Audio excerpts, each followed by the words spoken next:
welcome to our YouTube channel Education Point. In this worksheet we shall discuss about the worksheet number 88, subject English class 10th, and it is of the 16th February. We shall revise the determiner in this worksheet. See, क्योंकि comfortable with the Hindi and me too is comfortable with Hindi, तो मैं आपको बता दूं determiner वो words होते हैं जो noun को modify करते हैं. In other words, determiner are the word can be used before nouns to determine or modify their meaning. मतलब noun के आगे लग के उनके मीनिंग को क्या करते हैं बेटा, मॉडिफाई कर देते हैं. वो ये किस तरह से फंक्शन करते हैं? These are like adjective. Adjective आप जानते होंगे, those the words those tells the features of noun and pronouns are called adjectives. तो उसी तरह से ये एग्जेक्टिव की तरह ही डिटरमाइनर भी फंक्शन कहते हैं, और they are also called as fixing word. So let us see how many types of determiner are there. What are the characteristics? A determiner may determine a fixed place, person or thing.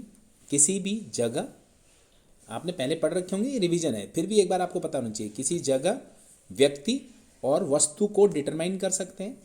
To और मोर persons और thing को determine कर सकते हैं. किसी भी number के preceded का मतलब है पहले, और ऑब्जेक्ट के पहले लगाए जा सकते हैं. मे इंडिकेट द क्वांटिटी और अमाउंट को बता सकते हैं बेटा. इसी तरह से हम इसको डिटरमाइनर को कितने प्रकार के हो सकते हैं? आर्टिकल. इसमें क्या क्या आता है आपका, आपको पता है, ए एन दी, ये 3 आर्टिकल होते हैं बेटा. डेमोस्ट्रेटिव एग्जेक्टिव्स, इसमें क्या आता है? दिस, दैट, दीज और दोज. दिस मतलब यह है, दैट वह है, दीज ये और वो. क्वांटिफायर होते हैं. क्वांटिफायर में क्वांटिफायर इज अ वर्ड और phrase which used before the noun to indicate amount और क्वांटिटी. उसके अमाउंट को या क्वांटिटी को बताते हैं, किसी नाउन के आगे लग के उसको क्वांटिफायर कहते हैं बेटा. ये कैसे होते हैं? डेफिनेट कौन कौन से, जैसे 1 है, 200 है, 500 है, नंबर है जो बेटा, सेकंड, थर्ड, इस तरह से. उसके बाद इंडेफिनेट में आते हैं some, many, much, enough, few, a few, all, little, a little, several, most. आपको ये वर्ड्स पता होने चाहिए जिनको डिटरमाइन करते हैं, ताकि इनको फिट करने में हमें आसानी हो. डिस्ट्रीब्यूटिव में आते हैं बेटा ईच, एवरी, ऑल, आइदर और नाइदर. एंड डिफरेंस क्वांटिफायर जो होते हैं वो आते हैं क्या? Another, other. कंपैरेटिव, मोर, लेस, फ्यूअर. ठीक है, तो चलिए अब कुछ इसने ये वर्ड आपको अच्छे. आगे पॉजिटिव भी हैं. पॉजिटिव आर माई, मेरा, तुम्हारा, हिज, हर, इट्स, और, their, mine, hers, yours, ours, theirs, etc. These all are possessive determiner, quantifiers. अब कुछ इसमें आपको ये एग्जाम्पल दे रखे हैं. देखिए, इनके नियम आपने जानने हैं तो आप हमारे चैनल की ग्रामर की पूरी प्लेलिस्ट बनी हुई है, उसमें से आप देख सकते हैं. हमने डिटरमाइन को बड़ी अच्छी तरह से समझा रखा है. फिलहाल हम इनके, क्योंकि आपके मतलब के जो है जवाब वो देंगे. अब देखिए बेटा, ये लिख रखा है कुड यू ब्रिंग. पहला क्या है? Could you bring me books I have left in the garden. तो क्या लिखोगे? Could you bring me the books I have left in the garden. फिर इसका तो आपने कई बार वो भी सुना होगा, the sun rises from the east. चलिए, ये सुना ही होगा आपने. The doctor advise me to eat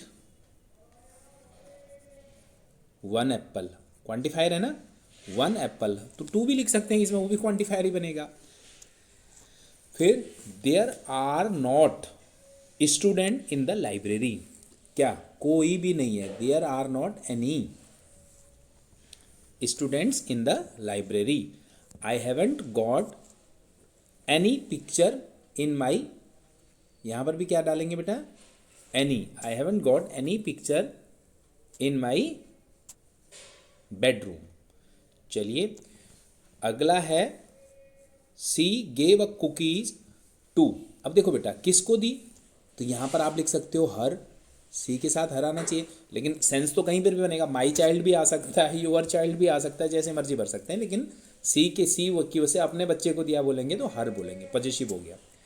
I have got to solve math problem before I go to sleep. तो यहां पर क्या आएगा? मैनी. मैंने कई maths problem before I go to sleep. फिर उसके बाद आगे बढ़ते हैं. देखिए, तो with bowl of cherries in your lap, आपके चेरीज का बाउल था आपके लैप में, चेरीज आर डिलीशियस। तो मेरे पास है ना, मेरी गोद में रखे हुए हैं, तो मैं क्या लिखूंगा, दीज चेरीज आर डिलीशियस। फिर है माई मदर डजंट ड्रिंक, अब 9th वाले में देख के, मेरी मम्मी कॉफ़ी नहीं पीती ज़्यादा, much coffee. My mother doesn't drink much coffee. And the final 10th, I always keep money in my wallet for emergencies, मैं कुछ पैसा तो अपने पॉकेट में रखता हूँ, some money in my wallet for emergencies. तो these is all about the worksheet number 88 and this is relating to determiners. मिलते हैं फिर अगली बार दूसरी वर्कशीट के साथ, तब तक के लिए नमस्कार।